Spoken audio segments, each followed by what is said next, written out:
In the winter of 1994, a school bus carrying 17 orphaned children vanished without a trace. No crash, no bodies, not even tire tracks in the snow. The driver? A man no one remembers hiring. For 11 years, the forest kept it secret until a police helicopter spotted something buried beneath the trees. Faded yellow, frozen still. And inside, the seats were empty. But the names were carved in the glass. One message etched deeper than the rest: we are still here.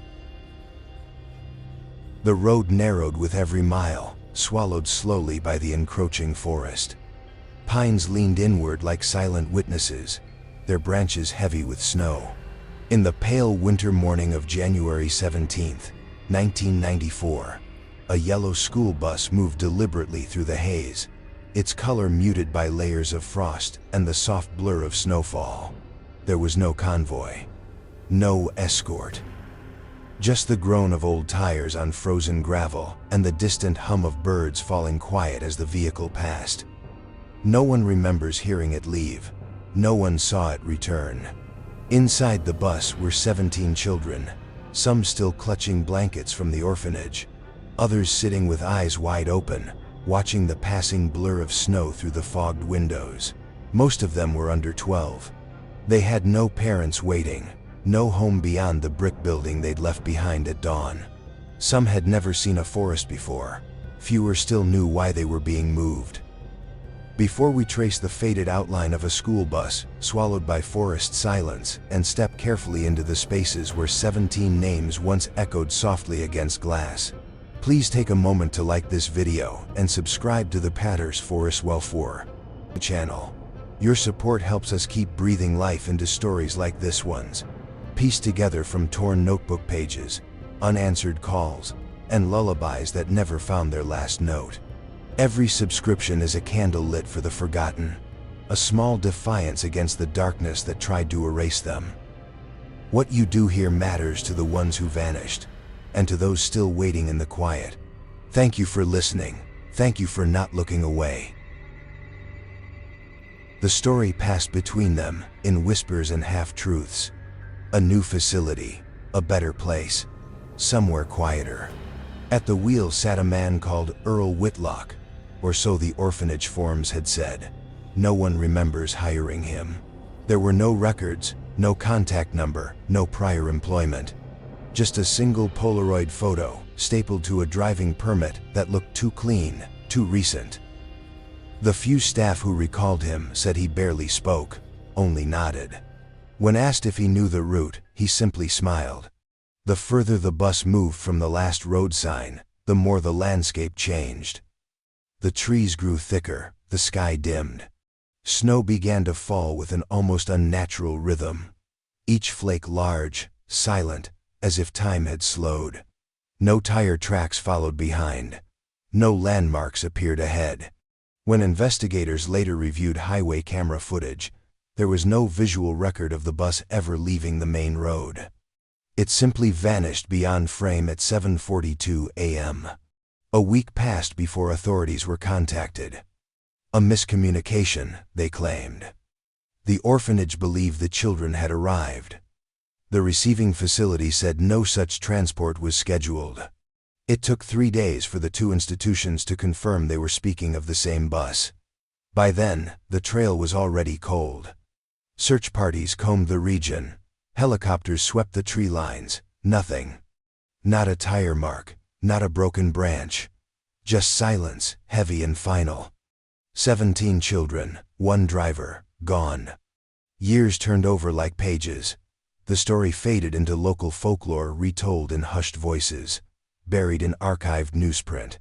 The forest was said to be haunted, cursed, or worse. New staff at the orphanage didn't ask about the children's names still carved into the old playground bench.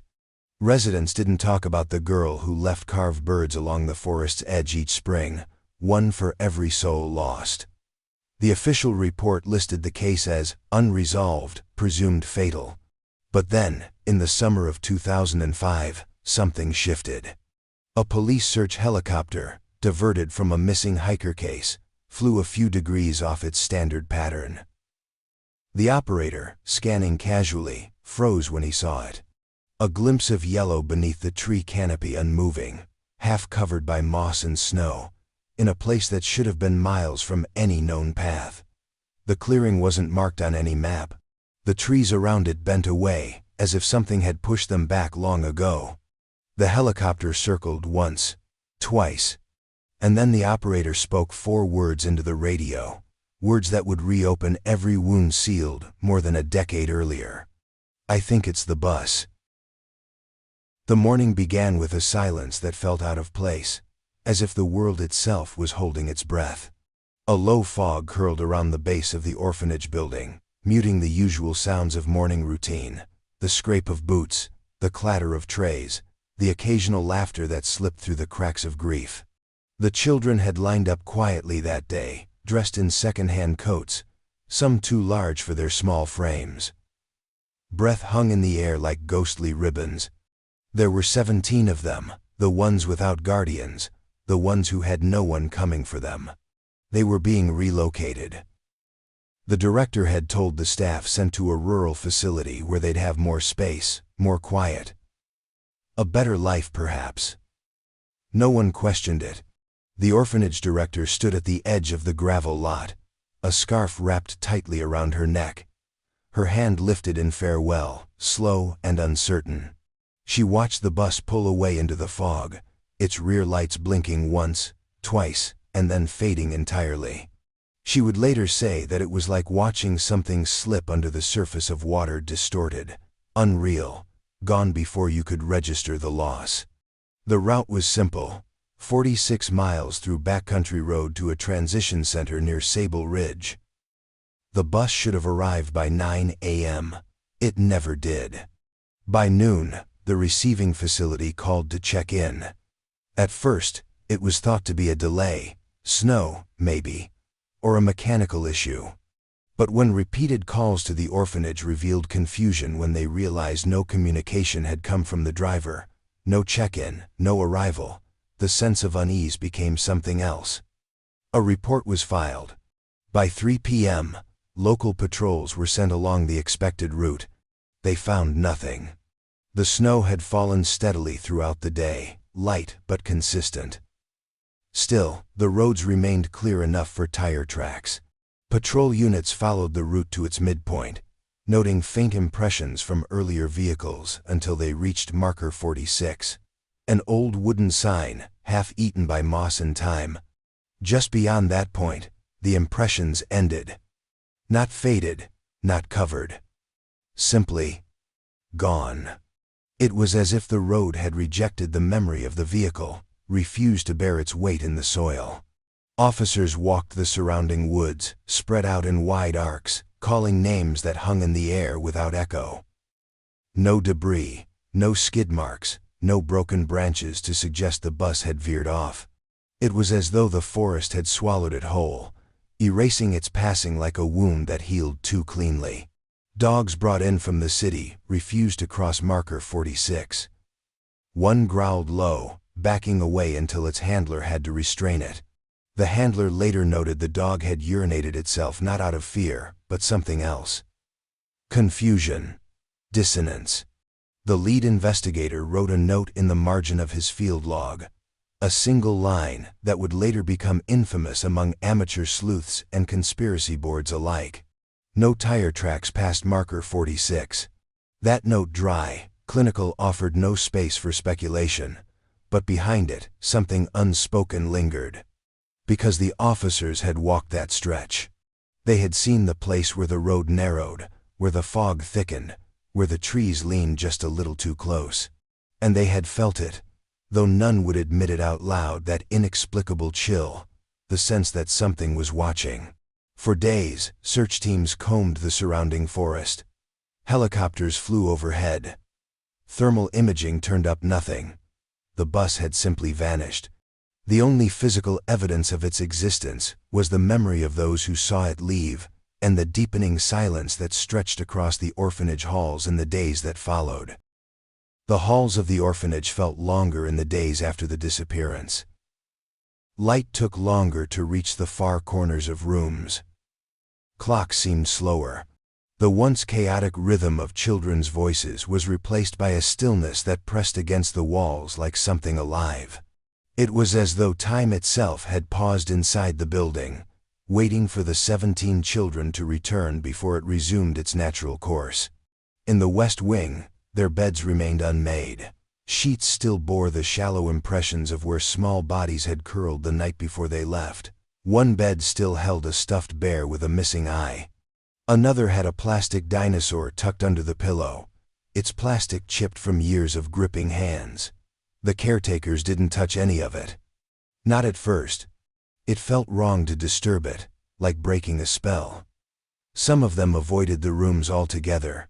Others found themselves lingering too long, standing at the thresholds as though waiting to hear laughter that would never return. Down the hallway, the playroom was frozen in time. Crayons had rolled onto the floor. A checkerboard sat mid-game. A red ball rested beneath a table. On the walls, children's drawings began to curl at the edges, the tape losing its grip. Some fell, gently, like leaves, landing face up on the carpet. A few were portraits, crude but warm depictions of the children holding hands, smiling, surrounded by flowers or suns with exaggerated rays. Others were more ambiguous. Black swirls, jagged lines, houses with no windows, stick figures standing in forests of looming green. The director tried to maintain a routine. Meals were still served. The younger children, those too little to understand, were gathered and consoled. But something had changed, even for them. They cried more at night. One began sleepwalking, found repeatedly outside the doors to the empty dorms. Another refused to speak altogether, her eyes always fixed on the window facing the woods. Interviews were conducted. Investigators came, asking questions about the bus, the driver, the decision to send the children alone. Most of the caretakers offered little more than fragments. He didn't talk much. The forms looked fine. It was just a routine transfer. But the answers never seemed to connect. Details were foggy. No one recalled exactly who scheduled the pickup. No one remembered receiving confirmation. It was as if their memories had been scratched out at the edges, the ink smudged just enough to blur what mattered.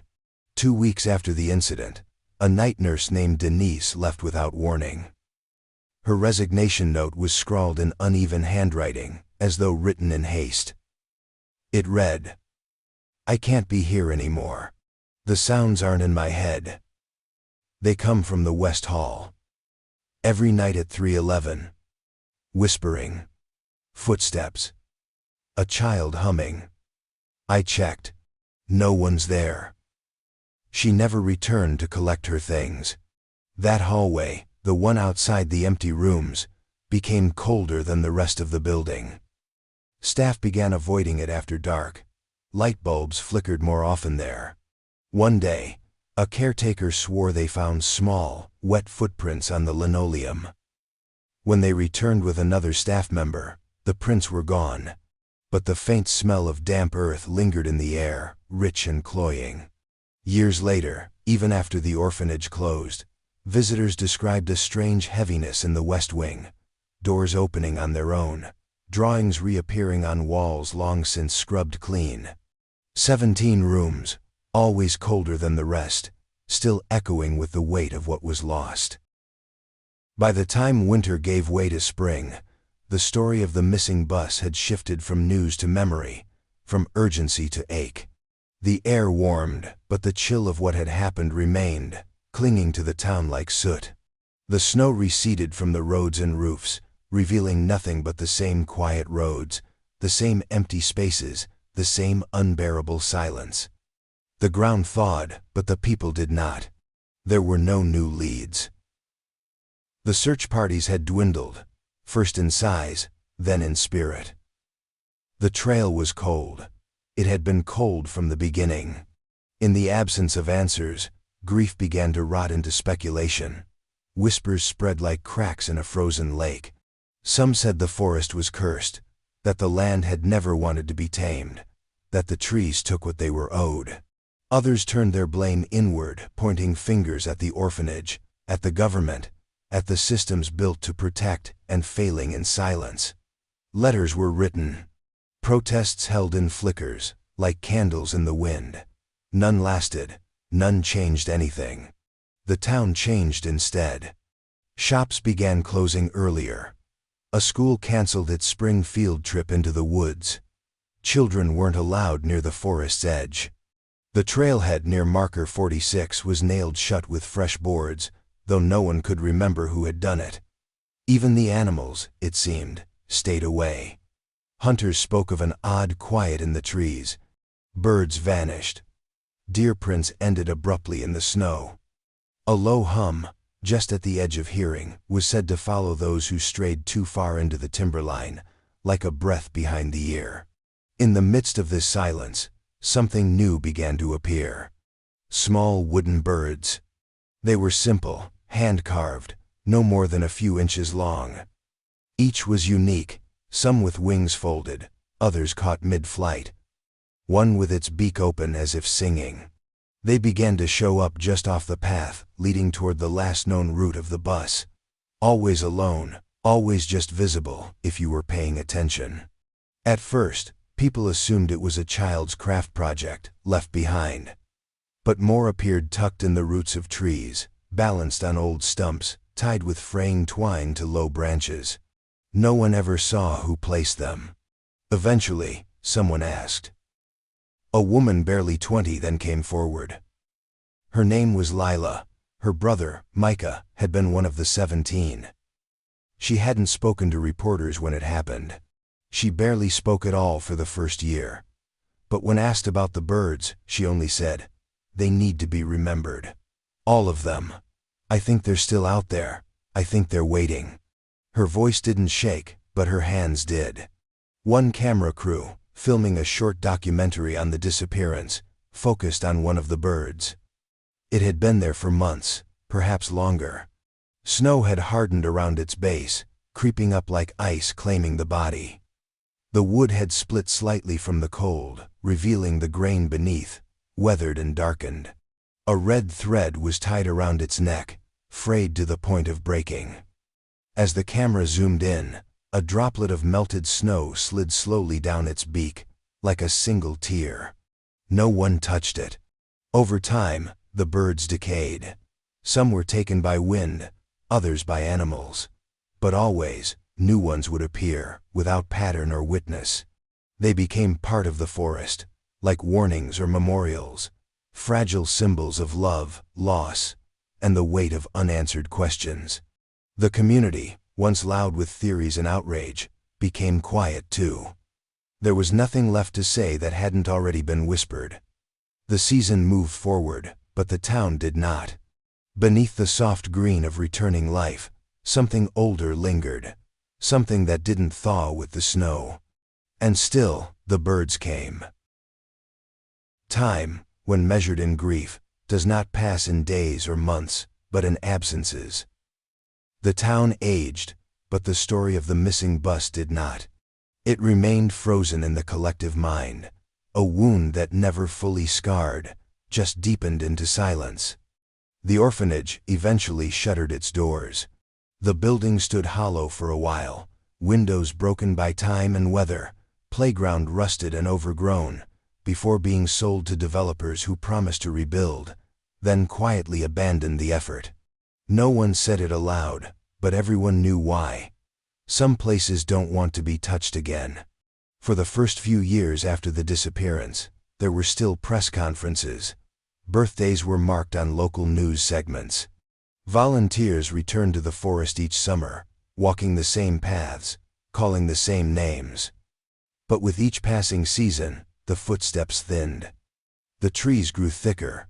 The story faded, becoming less real, softened by the distance of time. Eventually, no new leads came, nothing credible, nothing useful, just echoes. Still, rumors remained. They always do. Hikers claimed they heard a child singing faintly between the trees, a lullaby they couldn't quite place. One man swore he saw a flicker of yellow deep in the brush too far to reach, gone when he looked again. A family camping near Sable Ridge woke in the night to find small handprints on the outside of their RV window, damp and smudged, though no rain had fallen that week. None of these stories made it into the official record. They were told in bars, whispered between neighbors, posted anonymously on early internet message boards. Each dismissed as hoax, hysteria, or the mind playing tricks in a forest already thick with ghosts. Local law enforcement, when questioned, maintained the same line. There was no new evidence. The case remained open but inactive. The files had been transferred, then transferred again, tucked deeper into archives with each passing year. The lead investigator retired in 2001. When asked in an interview what stayed with him most, he simply replied, "How the road ended too soon." He declined to elaborate. Behind the sealed folders and bureaucratic distance, there were still those who carried the memory. Parents who had never adopted but kept the spare room untouched. Siblings who aged into adulthood with an unspoken twin absence. A janitor who refused to walk near the west wing of the old orphanage, even after it was repurposed for office space. Some pain doesn't fade, it just finds quieter places to live. By 2004, the story had become folklore. A warning tale for local children not to wander too far into the woods. A ghost story told around campfires. A mystery that no longer asked to be solved, but simply lingered, like a chill you couldn't explain. The bus was never found. The driver's name no longer appeared in any state records. The children's photos, once taped to windows and bulletin boards, curled at the corners, yellowed and dim. And yet, every so often, someone would say it again. "I heard a voice in the trees. I saw something yellow move between the pines." Always soft, always quickly dismissed, but never fully denied.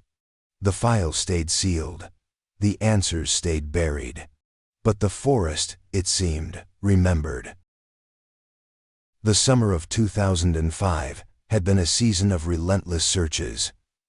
A college student had gone missing near Sable Ridge during a solo hiking trip. The terrain was familiar, but the woods were vast, and the incident was hardly the first. Aerial units were dispatched on routine sweeps, their paths crisscrossing above dense canopies, their rotors a low thunder over the treetops. One such patrol, piloted by Officer Raymond Hall, took off on a humid afternoon in July, following a pre-programmed search grid standard procedure, nothing unusual. But halfway through the sweep, a sensor on the chopper began to stutter. Nothing major, just a drift half a degree off, then one. A small glitch, a momentary deviation from the designated path. But sometimes, that's all it takes. As the helicopter veered slightly off course, Hall adjusted his position manually, guiding the craft above a portion of forest not usually mapped in detail. He didn't notice it at first. The trees were thick, the light strange filtering through in golden shafts, dancing across branches that looked almost fused together in places. Then, something caught his eye, a break in the green. Not just shadow, but shape. A strange, angular form peeking through the high canopy like a bone jutting from the skin of the earth. Yellow, faint, but unmistakable. A color not belonging to nature. He banked the helicopter slowly, circling wide, sensors glitching as if protesting. Beneath him lay a small clearing, though calling it that felt wrong. The trees hadn't been cleared so much as pushed aside, bent at odd angles, as if something had forced its way there long ago and the forest had recoiled in response. The shape sat dead center, still. Too still. A structure with rounded corners, patches of rust, streaks of moss. Vines crawled up its sides, but its color remained visible under the grip of time. Faded, cracked, unmistakably yellow. A bus. He hovered for a moment, stunned, trying to make sense of what he saw. The windows were dark, some cracked but intact. The roof was partially collapsed, but the body of the vehicle remained strangely preserved. It was too far off any known trail. No roads led here. The GPS refused to lock position. Hall snapped a series of high-resolution images before the systems began to freeze entirely. Navigation failed, static flooded the comms. It felt, he would later say, like the air around the clearing had thickened, like the helicopter was flying through syrup instead of sky. Eventually, he pulled away, charting a manual return path. The onboard systems recovered gradually once the clearing was out of sight. Upon landing, he filed his report. The photographs were uploaded, examined by investigators who stared in silence at the shape nestled among the trees. Under Discovery Notes, Hall wrote a single word: bus. No details, no theories, just that. A noun that held too much meaning, too much weight. The word itself was enough to reopen a case no one had touched in years, to stir memories long buried, to breathe fresh air into a sealed room full of ghosts. In the days that followed, the photos were examined again and again. Experts debated the likelihood, the timing, the condition of the vehicle. None could explain how it had survived so intact. No one understood why it hadn't been found before. But one thing was clear. Something had waited there, in the hollow of the forest, for 11 years. Still, silent, watching the sky. The ground team arrived just after dawn, guided by GPS coordinates that no longer aligned with any known map. What should have been dense, impassable forest gave way to a winding path of unnatural stillness, as though the trees themselves had learned to hold their breath. Branches arched overhead like a cathedral of bark and shadow, sunlight filtering through in thin, golden strands that seemed to hang rather than fall. Birds did not sing, leaves did not stir. Even the wind, usually restless in this part of the forest, refused to move. The lead officer, Sergeant Alan Reese, paused at the tree line. Ahead, through the blur of moss and filtered light, the clearing lay just as the aerial photos had promised. In its center, the bus sat quiet and impossibly whole, a yellow husk trapped in a moment the world had forgotten. Its surface bore streaks of lichen, but little else. No significant rust. No collapse from time. The windows were clouded but unbroken, save one in the rear, where a branch had pierced clean through like a spear but hadn't shattered the glass around it. The earth beneath the bus was dry, unnaturally so, as if the rain had been kept out by something more than the canopy above. As the officers approached, they noticed the trees around the perimeter, bent not outward as expected. If a vehicle had plowed through but away from the bus, their trunks leaning back with an almost reverent distance. Roots curled like fingers at the edge of the soil, refusing to breach the invisible circle surrounding the vehicle. It was as though the forest itself had chosen not to reclaim what had landed here. They circled the bus once, no markings beyond the standard school district name, faded nearly to illegibility. No sign of fire, accident, or struggle. Just the scent of old wood, faint ozone, and something else, something dry and metallic, like the memory of blood rather than blood itself. Sergeant Reese opened the door. The hinges groaned, but only slightly. Inside, dust floated in slow spirals, caught in the shafts of light breaking through narrow cracks in the roof. 17 seats, aged but intact. No torn fabric, no scattered belongings. They were perfectly aligned, each one a silent witness to something none of them could articulate. No graffiti. No chewing gum hardened under the seats. Just the sterile emptiness of waiting. At the back, something moved. Not alive, not recent. A small, tin object dangled from a seat's handle by a frayed ribbon. A music box, pink, chipped, the kind sold in dollar stores or won at fairs. Its lid hung askew, the mechanism inside partially exposed. As Reese stepped closer, it began to turn, slowly. As if nudged by air that no one could feel. The melody that followed was distorted, dragging, like a lullaby sung underwater. Twinkle, twinkle, little star. But the notes dipped strangely, keys melting into one another. Some officers backed away. One whispered, "It's playing on its own." Though no one had touched it, The sound echoed too long for the space it occupied. It felt as though it had always been playing, unheard until now. There was no blood, no signs of life, no bones, just the music. And something else, an oppressive weight, like being submerged in deep water. Watches ticked erratically. One officer's radio died completely. Another's compass spun twice and stopped. Reese, standing in the center aisle, felt the air pulse gently against his skin. Time didn't flow here. It hung, suspended, as if the world had forgotten this place on purpose. And the bus, sitting in perfect stillness, encased in moss and shadow, had never stopped waiting. The bus, still and silent in the heart of the forest, revealed more the longer one dared to look.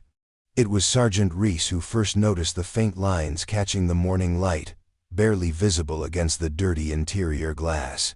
At first, he thought it was the warping of the windows or streaks left by rain long ago. But as the sun shifted, the light revealed intention. Letters, names, not painted, not scratched in haste. They had been carved. One by one, each window held a name. Neat, deliberate. The blade used must have been small, the hand steady. Each name spaced evenly apart. Emmeline, Cody, Maribel. Names that matched the records. Names that had lived in dusty folders and yellowed newsprint for 11 years. They were here, written not in ink or memory, but in glass and time. The edges of each letter were slightly weathered, as though carved and then left to settle into the surface with age. Investigators moved cautiously, photographing each pane, cataloging the position of every name. It wasn't just the front-facing windows or the rear. They were on both sides, one per window. 17 seats, 17 names. And then, at the very back, just above the emergency exit, where the cracked window let light and wind seep through, was something else. It wasn't a name, it was a sentence. We are still here. These 5 words were etched deeper than the others, the grooves sharper, less refined. The letters were slightly slanted, uneven in size, like the hand that wrote them had trembled not from fear, but fatigue. Beneath the final word, there was a faint symbol, spiraled, intricate, like a child's drawing of a storm or a tunnel. No one could say what it meant. Forensics teams later ran microabrasion tests on the glass, a process designed to estimate the age of surface etchings by examining oxidation and depth wear. The results were unsettling. The names hadn't all been carved at once. The test revealed variances in the weathering months, even years, between some. One of the earliest appeared to have been made shortly after the date of the disappearance. Others followed in slow succession. Someone, or several someones, had carved those names over time. From inside, there were no signs of forced entry, no damage to the emergency exit. The door had remained locked from the outside, rusted shut by the time ground teams arrived. Yet the message at the back, that final declaration, "We are still here," was carved from within. Speculation ignited. Could the children have survived? Could they have been alive for days, weeks, longer? But the bus had no supplies, no food, no water. And if they had escaped at some point, why would they write that they were still here? The silence offered no answers, just more riddles. Some officers reported unease standing inside too long, a subtle pressure in the ears, a faint ringing that faded only once they stepped back into the clearing. One swore he heard a whisper while reading the names, a child's voice, soft and close, reciting something under its breath. He couldn't make out the words. He didn't try again. The names remained untouched. The decision was made to preserve the bus in its entirety, to seal it off from public view. It became evidence. It became shrine. But for those who saw the carvings firsthand, the meaning was clear. The children had been there. And something else had been with them. His name was Earl Whitlock, or so the paperwork said. But like everything else about the case, the details began to fall apart under scrutiny. When investigators reopened the file following the discovery of the bus, the man listed as the driver became an immediate focus. It was standard procedure: confirm identity, check credentials, re-interview anyone who might have known him. But as they pulled thread after thread, the man at the center began to unravel. There was a single page in the orphanage's employment records bearing his name. A photocopy of a job application written in pencil, the handwriting soft and smudged as though it had been carried in a pocket for weeks before being submitted. The form wasn't dated. There was no social security number, no references. Under experience, only the words, transported children, many years. Under previous employer, a line had been drawn, no name, just a quiet dash across the space. And at the bottom, where the signature should have been, nothing, just blankness. The HR coordinator who handled hiring at the time, now long retired, was contacted. She didn't remember an Earl Whitlock. In fact, she didn't recall hiring anyone new during that winter.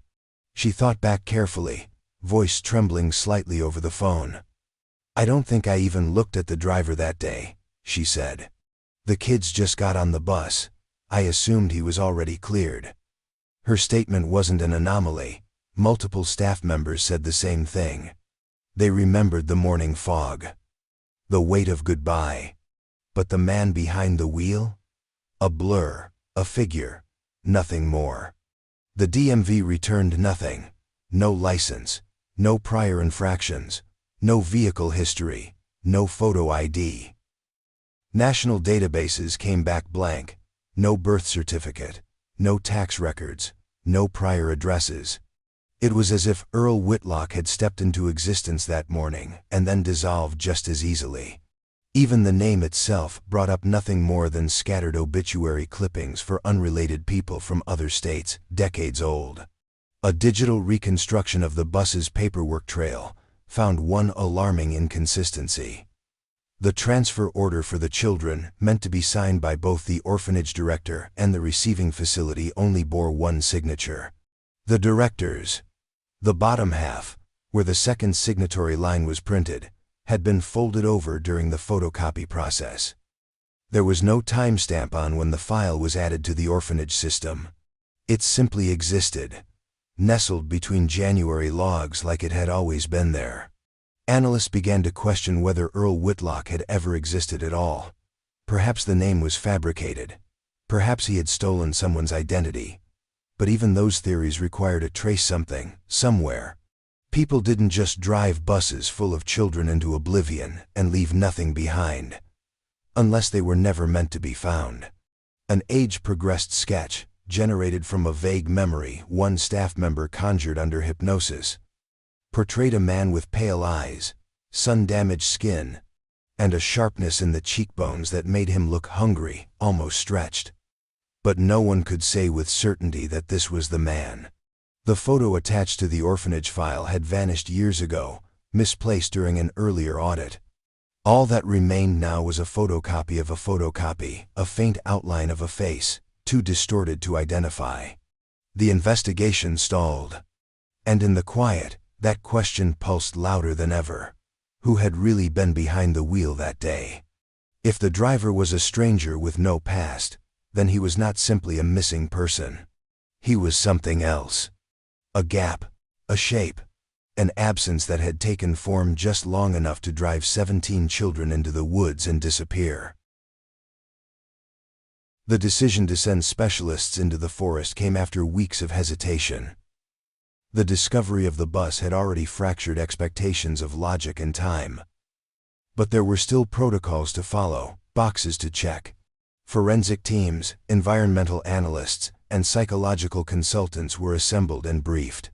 The goal was to survey the area, collect samples, and determine how the vehicle could have remained hidden for over a decade undisturbed, preserved, and waiting. From the beginning, the forest resisted. The first sign was the GPS equipment. Units that had worked flawlessly in every terrain began to blink erratically. The moment boots touched soil beyond the clearing's perimeter, coordinates looped or froze. Devices that had been recalibrated the night before now claimed they were 20 miles away or floating in the middle of the ocean. Data couldn't be logged, paths couldn't be mapped, radios sputtered with static, then silence. Some transmitted a low, tonal hum that pulsed in the earpiece like a second heartbeat. Team members reported vertigo, confusion, and an overwhelming sense of disorientation, even though visibility was clear and weather was calm. One officer, a seasoned forest tracker, broke protocol mid-search and refused to step further into the woods. "It's not just quiet," he said. "It's watching. You can feel it watching." His partner tried to laugh it off until he, too, started hearing footsteps that didn't match their own. Not loud, not close, just far enough to stay out of reach. Footfalls that stopped when they stopped, that resumed only when they moved forward again. Despite these anomalies, the mission pressed on. On the second day, a photographer assigned to document the bus site failed to return with the rest of the crew. Her name was Isla. She'd wandered just a few meters from the group, camera in hand, to capture wide shots of the surrounding tree line. Then she was gone. There was no sound, no call, no trail. Search efforts began immediately. Markers were left, flares launched. Hours passed with no sign of her. A helicopter circled overhead. But even from the air, the forest appeared seamless, no breaks, no movement, just an unbroken ceiling of green. 22 hours later, at the edge of the clearing, Isla returned. She emerged barefoot, hair matted with leaves, skin scratched by bramble. Her clothes were torn, her hands trembling. Her camera was missing. When spoken to, she offered no response. Her mouth moved, but no sound came. Her eyes scanned the air as though searching for something invisible. Medical personnel found no sign of head trauma. Toxicology reports were clean. She didn't speak for weeks. It was only through a therapist's request that she began drawing. Dozens of pages filled with rough, frantic lines. At first, they were incoherent spirals, claw-like shapes, dark vertical smears. But then, slowly, a pattern emerged. The bus appeared again and again in her sketches, always at the center, always in a clearing. But surrounding it were shapes many, small, indistinct. Children, she implied, 17 of them. Standing in a wide ring, hand in hand, no faces, just outlines. Their heads tilted slightly toward the bus as if listening or waiting. Some drawings showed the trees bending inward, as if pulled toward the center by breath or gravity.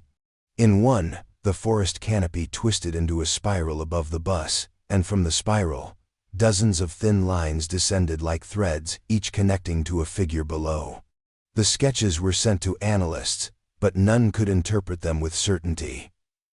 One psychologist wrote, "This is not trauma expression, this is transcription." Even now, those who walk near the clearing say the forest feels alert. Leaves that don't rustle, air that presses in close, a place that does not simply exist but responds. Not alive in the way we understand, but aware, attuned. It does not welcome visitors. It allows them, briefly. Then it waits again. It was tucked beneath the 12th seat from the front, wedged between cracked vinyl and the rusting frame overlooked during the first sweep, discovered days later by a forensics technician who'd returned alone to take air samples. A cassette recorder, coated in dust, its plastic yellowed and warped slightly with age. No label, no tape inside at first glance. But when the technician shook it gently, something inside shifted with a faint rattle. He tagged it, bagged it, and added it to the growing pile of unexplainable artifacts pulled from the bus that shouldn't have survived, shouldn't have been untouched, and yet were. Back at the lab, the recorder was opened under careful observation. A standard cassette tape was found loaded inside, its reels stiff but intact. There were no markings, no handwriting.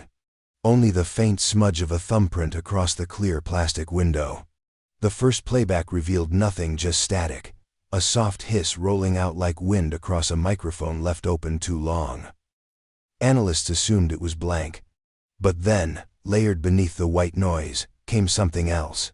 A hum. Low, rhythmic, not mechanical but organic, like breath pulsing through a narrow throat. Modulated, hypnotic. The audio was isolated, enhanced, slowed. It wasn't just a hum. There were voices. Whispers. They came in fragments, weaving in and out of the background like threads being pulled through heavy cloth. Faint, childlike, genderless. Not conversation, just pieces, floating in and out, barely louder than breath. He said we'd be safe if we stayed quiet. That was the first phrase that could be clearly discerned. It was spoken slowly, almost reverently. As if the words were a promise repeated too many times, their meaning worn thin from use. Then, a pause. The hum deepened. Other voices overlapped in hushed murmurs, too blurred to make out, like multiple recordings layered unevenly on the same tape. Then another phrase emerged. Time's different in the trees. The words came from farther away, as if spoken down a long hallway, or through water. There was something plaintive in the tone, resignation, not fear. Not a cry for help, more like a lesson remembered. Technicians ran the tape through multiple programs. They found no splices, no edits. The audio had not been manufactured. The whispers were not overlaid after recording, they were embedded in the original capture, hiding beneath layers of ambient sound like messages encoded in breath. Some suggested the recorder had been left running for days, perhaps weeks. The hiss was consistent with extended exposure. But that didn't explain the clarity of the voices, or why the humming tone, now thought to be some kind of interference, was modulating in patterns resembling primitive speech. The analysis continued for weeks, but no further decipherable phrases emerged. Just occasional peaks in the audio waveform, like something moving past a microphone in a dark room. A brush of fabric. A soft footstep. A breath. The recorder was catalogued, sealed, and stored in evidence under restricted access. But late one evening, a technician, unable to sleep, drawn back to the recording like a moth to flame, played it once more through high-end headphones. And just for a second, not even a full breath's worth of time, he heard something else. Not a whisper, but a song. The faint melody of a lullaby, so distant it could have been memory itself. Then silence. He never played the tape again. And when asked what he thought he heard, he only said, "It wasn't a recording. It was a place." The map was discovered during what was meant to be a final sweep, one last inventory before the site was sealed to all but the highest clearance personnel. A junior investigator, combing through the seat cushions with latex-gloved fingers, felt the edge of paper lodge deep within a tear in the vinyl. It took effort to retrieve it, careful work not to damage it. When he finally slid it free, it came loose in 3 fragile folds, the corners curled, the paper soft with age. What he held was not a topographic chart or any official diagram. It was drawn in crayon and faded pen. Child's handwriting, child's logic. The crude lines twisted in unnatural arcs, not roads but trails or veins meandering through what resembled a forest, but not one from any known map. Trees were drawn with looming, claw-like branches, bending toward paths rather than away from them. Intersections split off into dead ends and spirals. One path led to a jagged sun with a frowning face, labeled "too bright." Another curved past a gaping circle with teeth drawn inside. Black ink pressed so hard the paper tore through, marked "Don't go here." Small houses were sketched along the margins, all with crooked chimneys and blank windows. Each one was named. Noise house, whisper house, watch house. No two looked alike, but each sat alone, apart from others, isolated by space or scribbled out areas of dense, frantic ink. The sky above the map was filled with faint blue lines, suggesting motion, or wind, or something else entirely. In one corner, a red figure stood alone under a dark cloud with the words, "She's not with us now," scrawled beside it. But it was the center of the map that drew the most attention.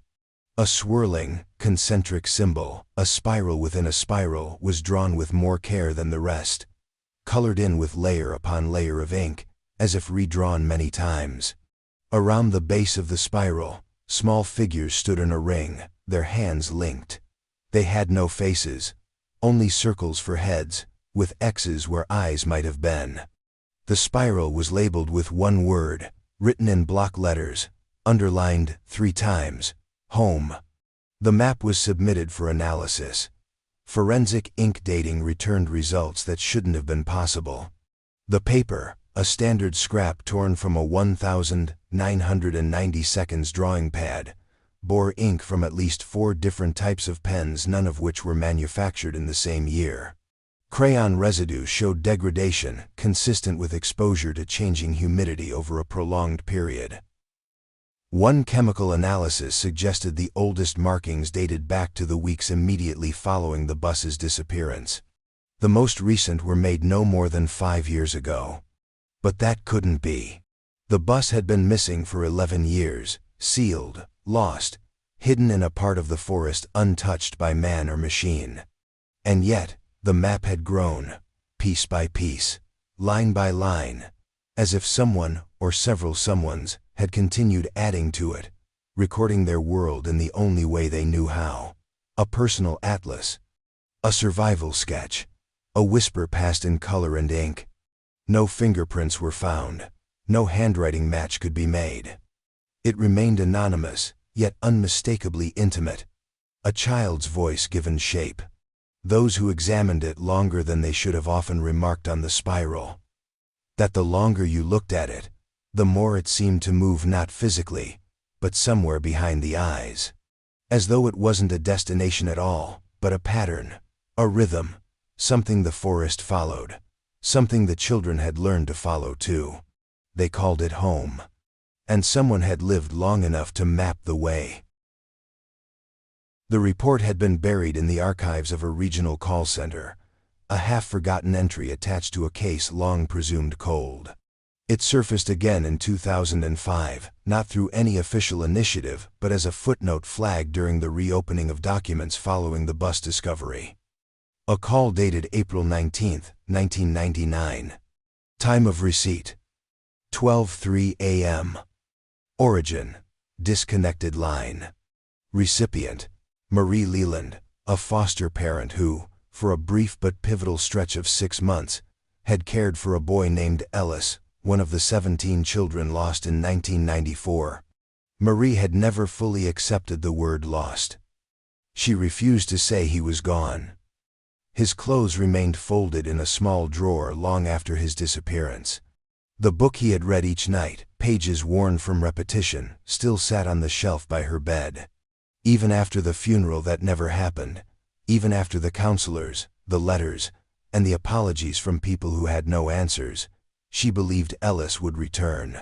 Not as a ghost, not as a memory, but as a boy who had taken the long way home. When the phone rang that night, she was already awake. She said later that something had unsettled her hours before, an unease that hadn't touched her in years.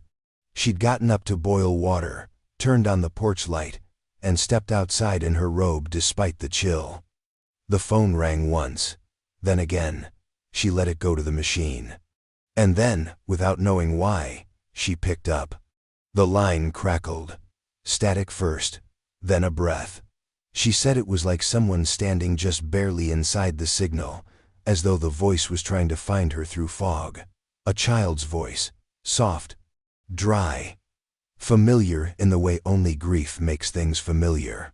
He said, "Don't look for me." She asked his name. The line clicked. She pleaded. The voice repeated, "Don't look for me."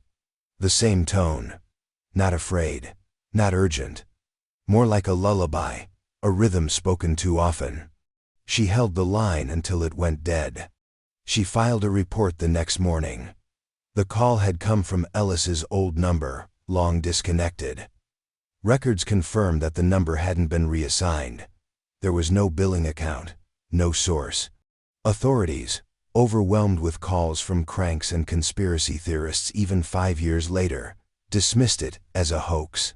They noted it, added it to her file, and let it rot in the silence that surrounds unresolved things. But now, in light of the bus's discovery, the timing no longer felt random. April 1999. 5 years after the disappearance, 6 years before the wreckage was found. And the phrase, "Don't look for me," matched a whisper caught in the tape recorder retrieved from the bus just weeks earlier. Marie was contacted again, reluctantly. She still lived in the same house. She still kept the book by the bed. She remembered every word of the call, not because she had recorded it, but because she had repeated it to herself every night since. Her voice trembled, but her eyes didn't. "It wasn't a warning," she said. "It was a rule." When asked what she meant, she paused a long time before answering. "Maybe looking," she whispered, "is what makes them disappear." The team reviewing the case noted the detail, filed it again. But this time, they didn't forget. Because now, the forest had given something back. Not a child. Not a body. Just a sliver of sound from a place time had forgotten, and a reminder someone, somewhere, had not wanted to be found. The discovery was accidental. A forensic geologist, assigned to analyze soil stability around the bus site, had noticed an unusual depression in the earth just beneath the vehicle's rear axle. A small sag in the ground, no larger than a dinner plate, soft underfoot despite the surrounding terrain being dry and compacted. When tested with ground-penetrating radar, the scan returned something that made the team go silent. An empty void, oval-shaped, about 10 feet below the surface, hidden beneath layers of dense root systems and stone. It wasn't natural, not entirely. Excavation was cautious. Equipment was brought in by hand. They didn't want to risk disturbing what they couldn't yet name. As they peeled back layers of soil and broken stone, a cavity slowly revealed itself. Roots curled around the opening like fingers, some of them bone-white and brittle, others dark and pulsing as if still alive. A narrow tunnel led downward, carved not by machinery or man, but smoothed over time, too symmetrical to be erosion, too intentional to be chance. The chamber they entered was no larger than a small classroom, an underground dome. Its walls were bare stone, damp and cold, except for the ceiling. There, dozens of charred pieces of paper had been affixed to the rock, their edges curled, their surfaces covered in childish handwriting and star-shaped cutouts. The stars were drawn in thick crayon, some gold, some blue, some entirely black. Many were scorched, as though burned at the edges and stuck to the stone while still smoldering. The air inside didn't smell of fire. It smelled of dust and time, and something else, something metallic. There was no furniture, no sign of tools or habitation. Just the stars above, and the silence. At first, then came the sound. It was barely noticeable. A low harmonic tone that pulsed through the chamber, not through air, but through the stone itself. The recording devices picked it up clearly, an unbroken frequency that shifted as people moved, almost as if it were reacting. Audio engineers called it a resonant anomaly, a phenomenon sometimes encountered in rare geological formations. But this wasn't the random hum of mineral vibrations or tectonic movement. The tones wove in and out of one another, layered, structured, like a choir singing from a distance too far to reach. They brought in more equipment. The sounds continued, shifting subtly depending on who entered the space. The pitch changed with heartbeat rates. The tempo aligned with breath. Some claimed they could hear patterns in it, faint, repetitive melodies, almost like nursery rhymes played on the wrong scale. A few researchers felt disoriented after prolonged exposure. One technician suffered a nosebleed and collapsed without warning. Upon waking, she said she had seen faces on the ceiling, children's faces staring down through the stars. Local folklore began spreading quickly once word of the chamber leaked. The town called it the Hollow Choir. They said it had always been there, that the forest had sung to the lost before the bus ever vanished. Old stories resurfaced of songs heard in the wind, of lullabies echoing without source in the hours before dawn. Some elders claimed that the chamber was older than the trees themselves, that it had waited beneath the soil for the right voices to return. The chamber was eventually sealed off. Officially, it was labeled a natural acoustic phenomenon. The press release avoided the stars, avoided the burn marks, avoided the drawings in crayon that read like wishes or warnings, barely legible under ash. But the recordings exist. And if you listen closely, especially in the final few minutes of tape, you can hear something unmistakable, a whisper rising above the harmony. A child's voice, not frightened, not loud, just present. It says, "We remember how to sing."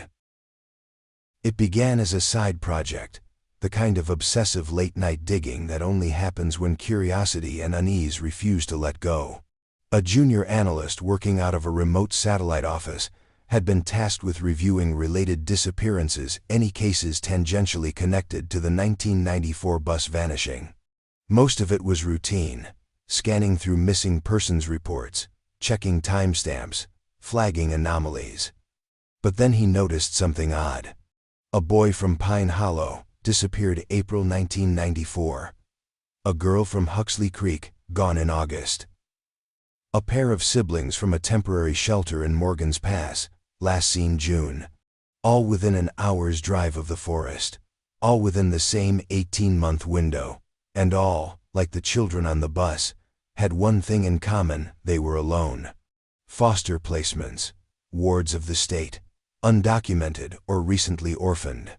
Children whose names were whispered more than spoken. Children who could vanish without setting off alarms that rang loud enough to matter. The analyst compiled the files and laid them out physically, old school, printing names and photos, tacking them to the wall. 23 additional cases, 23 missing children. 17 from the bus, 40 names total. The air in his office grew heavy with their eyes. It was only when he pinned the last photo, Nina Forrester, age 8, disappeared December 1994, that he noticed the shape they made. The pushpins traced something not random, not scattered. A curve, subtle but undeniable. He backed away, printed a satellite image of the region, and overlaid it with the locations. It wasn't just a curve, it was a spiral. The center point, by proximity, was the forest where the bus had been found. He checked again. Reordered the data chronologically, the pattern held. The disappearances began in the outermost ring towns, furthest from the center, and curled inward with time, each one bringing the loss closer to the clearing. The bus disappearance in January 1994 wasn't the first. It was somewhere in the middle. It had never been isolated. It had been part of something. He brought the findings to his superior, who dismissed the pattern as coincidence. Statistical anomalies, emotional overreach. But the analyst couldn't unsee it. The spiral repeated across every version of the map, tightening, curling inward like a drain or a signal, the center always fixed. A pattern not of geography, but of intention. Cross-referencing the cases revealed more troubling consistencies. Many of the children had no digital record. Files were incomplete. Some didn't have school photos. Several had outdated addresses. It was as if their lives had been slowly erased, even before they disappeared. Some shelters listed them as transferred, others as runaways. No two records matched perfectly. But in every case, the final detail was the same. No one came looking for them right away. They vanished in the quiet. The analyst, in a desperate bid to make sense of it, printed the spiral pattern on tracing paper and overlaid it atop the child's map found on the bus, the one with crayon landmarks and impossible places. The alignment was imperfect but uncanny. The "Don't Go Here" corner lay close to where Nina had disappeared. The center marked home matched the clearing. He didn't sleep that night. He turned in his findings. The report was logged and quietly shelved. And somewhere, deep in the sealed archive of the investigation, the spiral remains a shape in ink and absence, curling inward forever, always pointing back to the place where the forest breathes and time bends, where 40 children's names hang in the dark like stars unseen. They found it buried beneath a stack of wet leaves and decayed bark, just beyond the reach of the clearing where the bus rested, almost as if it had been placed there deliberately hidden, but not deeply. A sealed tin lunchbox, its metal sides pitted with rust, its handle half detached. It wasn't marked, not labeled in any way, but something about it felt deliberate. It was clean inside, lined with strips of cloth once white, now stained the color of dried autumn. And nestled between the layers, folded with care, was a single torn page from a lined notebook. The paper was yellowed but intact. It had been written on in pencil, the handwriting small, neat, and purposeful. It didn't begin like a journal. There was no Dear Diary, no date at the top. Just sentences, pressed hard into the paper, as though the writer needed them to last. He visits at dusk. 5 words, simple, frightening in their certainty. The rules keep us safe. Another sentence. And then? But one girl broke them. She's not with us anymore. The line was smudged, slightly faded. But not from time, from touch. Someone had run their finger over it again and again. Perhaps the author. Perhaps someone else who found the words too hard to accept. There was no name, no age, no mention of who the girl was or what rules had been broken. But it didn't need to be explained. The sentence left a chill that filled in the blanks. Below the final line, a drawing took up the bottom third of the page. A crude sketch, childlike but disturbingly detailed. The bus was drawn first, a shape recognizable by its rectangular frame and round wheels, its windows a series of boxes lined in uneven rows. Around it, not trees but eyes. Dozens of them. Some large, others barely dots. All of them open, watching. None had pupils. Just hollow ovals, as if the forest itself had grown eyes and never stopped looking. There was no figure drawn to represent him. No shape marked as the visitor at dusk, but the way the eyes were arranged gave the sense of movement, of orbit. As if they turned toward something that always came from the same direction. As if they knew when it would arrive. The handwriting on the page matched no known records, no school files, no child's report cards. It was analyzed, scanned for pressure patterns, for tremors or signs of distress. The conclusion was strange. The writing remained consistent throughout, the pressure of the pencil even, the strokes unbroken. Whoever wrote it wasn't panicked. They were careful. They believed what they were saying. The tin was photographed, the paper sealed in evidence under protective glass. But the page haunted those who read it. Especially the last line. Not the part about the girl, the line before it. The one about the rules. No one could say what the rules were. But the phrasing implied they had been taught, agreed upon, memorized like prayers whispered in the dark. The forest, it seemed, had terms, conditions, and the children, however long they had been there, had learned them. One girl hadn't. And now, she was gone. Not missing, not vanished. Just not with them anymore. As though she had been removed. As though something had made a decision. It happened late one evening in the autumn of 2006, during a quiet shift at WESU, a student-run radio station nestled inside a brick building on the edge of campus. The DJ on air that night was a sophomore named Rachel Lynn, known mostly for her ambient music sets and long stretches of silence between songs. It was after 1 a.m., the studio mostly dark except for the warm glow of equipment lights and a lava lamp bubbling softly in the corner.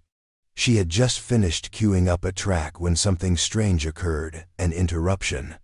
The sound didn't come from her playlist. It wasn't queued on her end.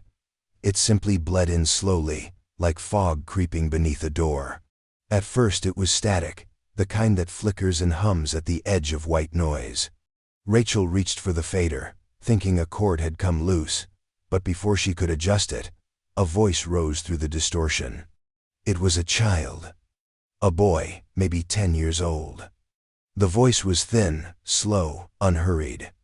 He wasn't crying, he wasn't frightened. He was reciting something. A poem. The first lines were faint, too quiet to decipher. But then, as if the signal had strengthened, the words emerged clearly.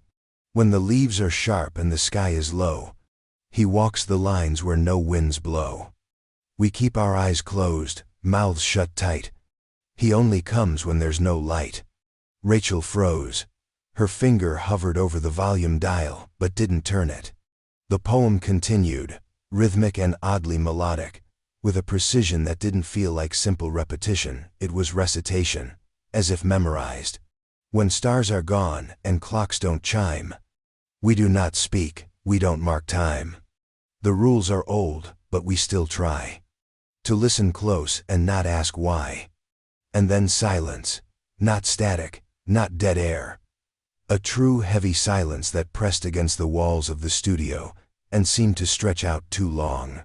The station logs automatically recorded the transmission. The timestamp was entered. Unknown interruption. Child's voice. Duration, 47 seconds.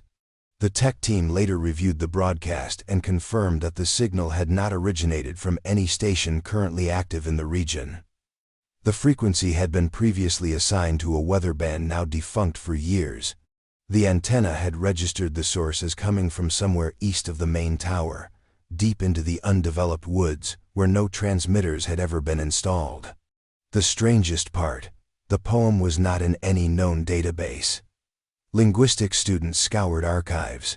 There was no record of it in folklore texts, no match to published children's rhymes.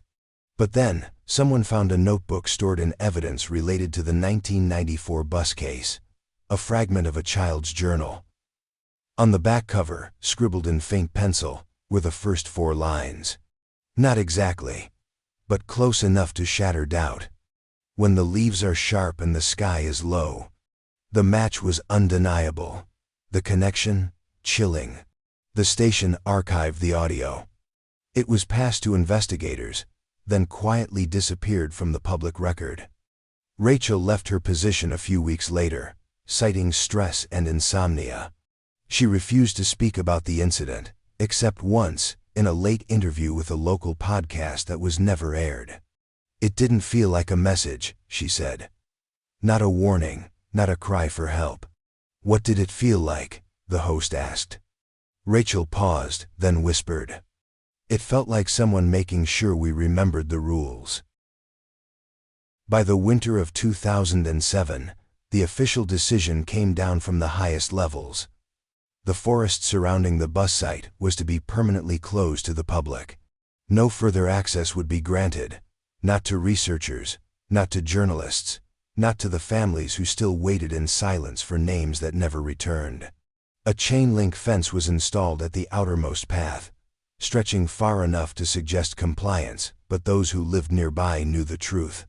You didn't need fences to keep people out of that place. The forest had always known how to guard itself. The investigation was declared concluded in language, carefully chosen to sound definitive without offering clarity. Site deemed unsafe for continued exploration due to environmental instability, the report read. No evidence of criminal activity. Case remains unresolved. The bus was never moved. It remains exactly where it was found, half swallowed by vines, its yellow skin dulled by moss and time. No further attempts were made to retrieve evidence from within. Even those who had entered before began to speak of a weight they carried afterward, a lingering presence that clung to the skin like smoke. One officer who had helped recover the Whisper map developed a sleep disorder so severe, he eventually moved across the country to live alone in the desert.